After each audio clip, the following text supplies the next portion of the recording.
Hi, it's Mark at Urban Automotive, Oakville, Ontario, Canada. Just going to let you know about some brake problems that we encountered this morning. We had this car come in. We've changed the rotors, the pads, the caliper, and the flex hose.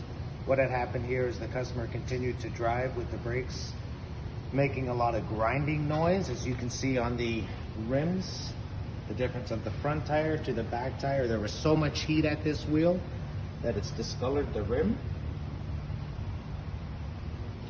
And over here, the customer has only, unfortunately, 3 brake pads. One has disappeared. Every brake pad has a squealer on, so you should hear a squealing noise. What had happened was that it had worn it right down, that the pad had slipped out, caused the rotor to get all,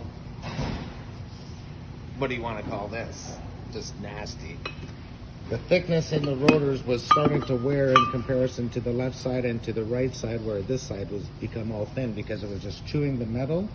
And it also destroyed this caliper piston, as it was what was grinding along on the inside of the rotor.